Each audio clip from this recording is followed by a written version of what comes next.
Hello, friends. I'm popping on here on Substack to try out the podcast feature and see if I want to migrate all my podcast episodes over to here from Buzzsprout. So I wanted to just add a little bit of a video and explanation about the resurrection flower, this beautiful post that I made for Substack, and yeah, just go a little bit deeper into why I chose to write about it. It just felt like a calling. It's so interesting because many years ago, I actually, after I started working with this flower, I asked a sister who writes a ton of blogs about magical things if she had any information about the Jericho rose, and she didn't. And it's so interesting because I didn't want to look it up on Google. I wanted to find it out like directly from word of mouth. And because that wasn't available to me, I just decided to intuitively listen to the plant and to the waters.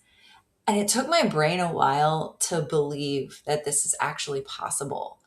But because yoga teaches that, one of the Yoga Sutras is that when you gaze upon an object for long enough, all of its secrets will be revealed to you, which to me means that there's a microcosm in the macro, that every little particle of existence, every molecule of water that's existing around us, it has the secrets of the universe within it. It holds all the information of the cosmos within it.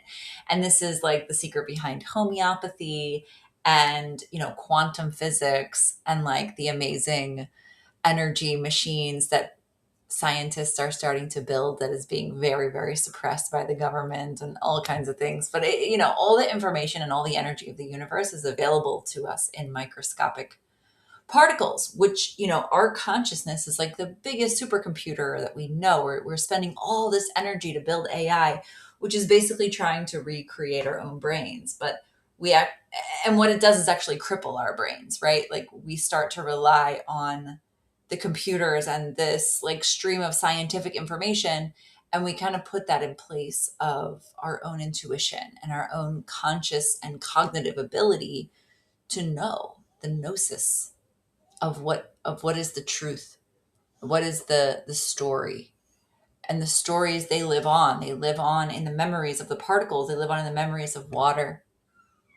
And so when we work with something like a resurrection flower, which you can read about it more in the Substack article that I just produced, when we work with that, it's such a magical thing. It's such a portal into the great mystery of this universe that it's more obvious. Like, you work with it for a little while, you let it bloom, and it's just so beautiful to behold. You put the flower in a bowl, you add a little bit of water on the bottom, and let it bloom for a few days and come back and watch it, every hour or so or whatever. Like, come back and check on it, and you see this amazing change that it creates. And it kind of like bounces off of our consciousness and makes things shift within it. This is one of the things I live for, is like the mind tickles. Like that's why I love to travel. Like please like tickle and bend my mind and help open it to ways that I wasn't thinking before. So when you watch a resurrection flower open,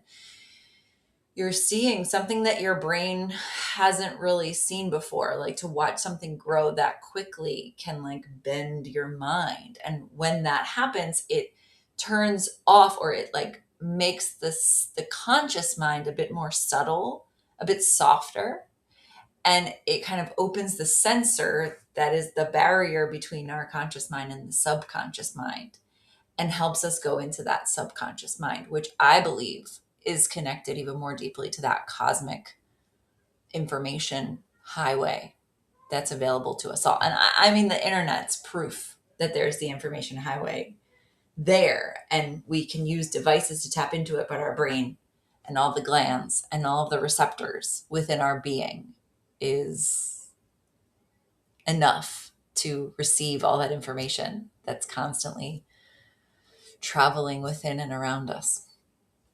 So it's just so fun to get that confirmation, right? Like I've been working with this flower for years.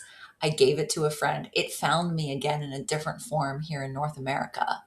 And I've started working with it again without researching it and feeling the effects of it, paying attention, believing my intuition, believing the thoughts that feel true and the resonance, and then going and cross checking that with research and finding that, folk tradition around the world has used this same substance, the same elixir, the same flower in the same ways that I'm tuning into. So, has that happened in your life? Have you tuned into something that you felt this resonance with, and maybe your conscious mind came in and doubted it or kind of wrote it off as something, and then you later discovered that that actually was right and true? So if that has happened to you, and you've like realized that and then gone ahead to train your intuition, like you're probably a very, very intuitive person by now, and you know a lot of things that then can be proven later. And if that's happened to you and you didn't hone that skill, or like, you didn't really pay attention to it yet, this is a calling to start paying attention and start retracing. Like many things we can only figure out on retrospect. So like I knew that that person was going to call me at that time because I felt it, but only when they actually called me am I able to, in retrospect, see that I actually knew that. I didn't just think it or like have a random imaginary thought, right? So a lot of times we have to reflect and have things in retrospect in order to prove to ourselves that what we have seen and what we're doing is in fact correct and true and helpful to our lives. This is a proof of something that has been direct and true and helpful to my life. And I'm really, really excited to feel that support from the herbal world, from the plant realm. We're so supported. And now that I'm growing a garden, I have a veggie garden in my back. Actually, I have to go water the garden now. Um, I have a veggie garden in the back, and I have an herb garden in the front. And I'm, surrounded on both sides of my house with this like plant energy, and then within as well, that like there are allies. So whatever you're going through right now, whatever rebirth is happening in your life, just know that the plant realm is here to support you, and I'm here to support you. Please message me and reach out if you have any questions, or if you just want like a little cheerleader. Tell me what you're recooking, tell me what you're rebirthing into, and I'm here to cheerlead you on. Okay, much love.